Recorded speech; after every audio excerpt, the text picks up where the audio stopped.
Lorenzo, the third new Gen 11 that we were ever introduced to in the Blue Lock series, and one of the most contentious new Gen 11s that has been introduced. Um, Unlike Kaiser and Sai, Lorenzo has a type of fan base that doesn't even defend him properly or well. So he's most likely tarnished and thrown in the dirt and usually put at the bottom of every single tier list that he's in as either the weakest new Gen 11 or just a U20 fraud because of what happened in the Uber's Ambassador game. Now, in this entire video point is not for me to defend Lorenzo, but it's for me to set something straight with why some things happen and why he looks worse than what he actually is in the Ubers versus Ambassador game. Now, first, let's just go over Lorenzo's actual weapon, like what he's actually good at. First, let's go over that. So, Lorenzo specializes in the weapon called the Death Mark. Now, the Death Mark, if you know, just even go off of the Death Mark, if you have watched soccer or you've played soccer, you are aware of how to mark an opponent, which is usually, it can be an on-ball thing, but it's usually an off-ball defense. So you mark an opponent and you prevent them from getting the ball. Lorenzo especially specializes in that.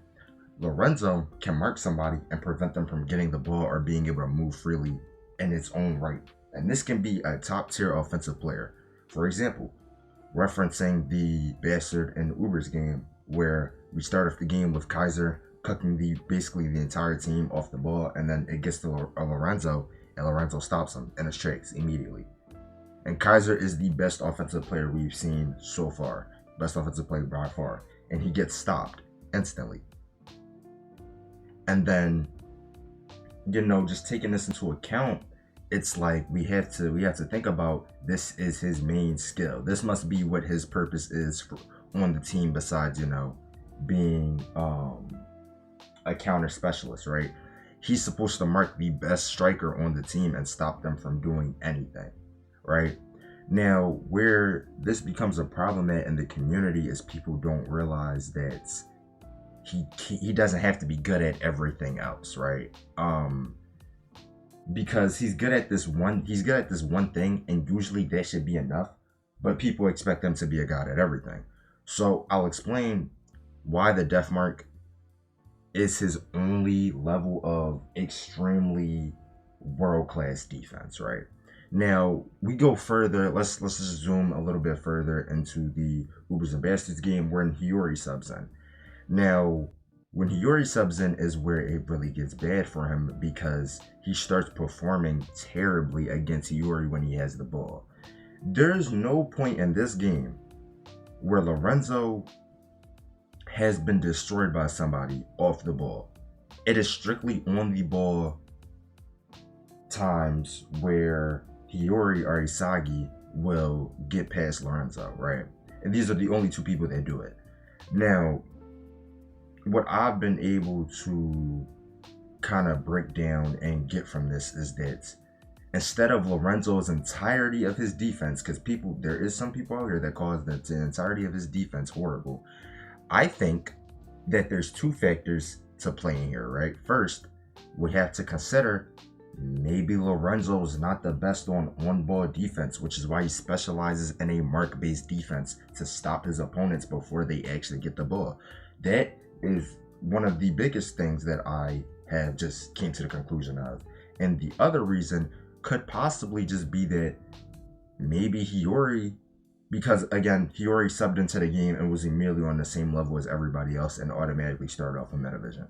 Maybe Hiyori's ball control is just way higher than Lorenzo's on the ball defense. And that's understandable. Same thing could be said for Isagi at this point, since Isagi was able to also feint past Lorenzo, right?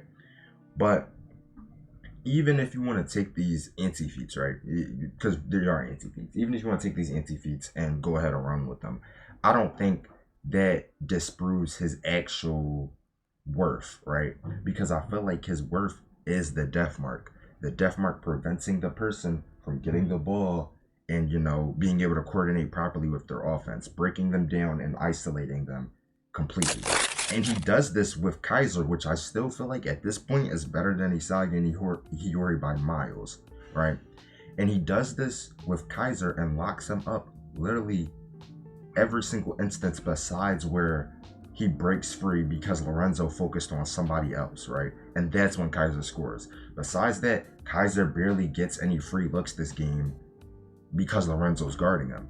Another instance of Lorenzo just being, the best defender on the field is when Kaiser shoots a Kaiser impact and Ryu and Aiku cannot react to it, and Lorenzo can. Lorenzo comes up behind him and blocks the shot with his forehead. Something similar that Charles does later in the Neo Eagles League. I still feel like it's beyond impressive for anybody to do this, considering that the Kaiser Impact is a world-class weapon and is the fastest swing in the world. Which means that if Lorenzo can react to the fastest swing in the world, there's not a lot of shots that he just can't block because, he can react to them and perceive them and be able to block them in the first place, right? So just breaking it down with the death mark and disproving and debunking all of the anti-feats of Hiyori and Isagi cooking him. Because again, do I feel like his on-the-ball defense is good? I think it's okay, but it's not nearly as good as his off the ball. I feel like if he was marking Isagi and Hiyori off the ball, it would be cooked. It would be cooked. Now, in comparison to characters and players like Nagi, where, of course it wasn't a peak Nagi, but he was able to completely halt Nagi's shot, or stop him from shooting freely, which was a on-the-ball defense feat. He stopped him from shooting freely, which, again, you can put his on-the-ball defense around that level, at least, of being able to contest strikers and and midfielders to not make it easy for them to get into the comfortable places to shoot and dribble. But even besides his defense, Lorenzo is a pretty good dribbler, having another weapon, which I would probably consider world-class, the zombie dribbling.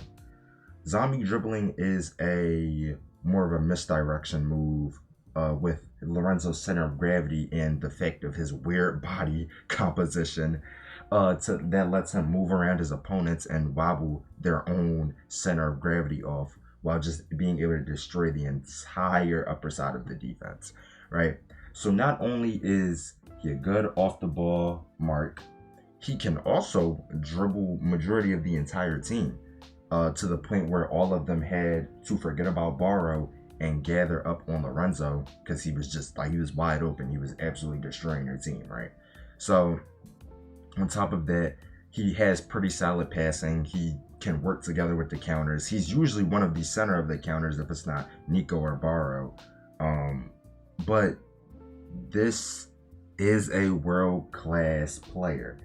Again, I understand from his fan base and the people that hate on him why you think this. I can understand why. But there's strong reason to believe, again, there's also strong reason to believe that he's holding back in this game. Same thing with Kaiser and Sai. The thing that they all have in common, and all of the games that most of them have played, is that they are not sweating, which this is always an indication that someone's not trying or they're not taking the game seriously. So with Lorenzo, he's also not sweating. So we could also place him under that category that he's not trying on the other U20 players that he played against during the Neo Eagles League. He didn't sweat once. While Kaiser, eventually sweated, but he was playing against way higher caliber players. But I think that Lorenzo, in his own right, could be considered a top 5 player. Even at the end of the Neo Eagles League, we get his bid, which is $280 million, which is still higher than Ren and Isagi. So he's still considered a better overall player than them at the bare minimum. So, as you see, the thumbnail of the video was, is Lorenzo a fraud or is he underrated? And truthfully, I think he's underrated. I don't think enough people give him the props that he deserves. And that's just the truth. And that's pretty much all I had to say for this video in particular. I just wanted to give Lorenzo his own video. I planned on giving all the new Gen 11s their own video. I want to start it off with Lorenzo, since he was the one that has the biggest problems in the community, where it's like, oh, he's either ass or he's at the bare minimum top like 10 in the U20 rankings. So just getting that out the way.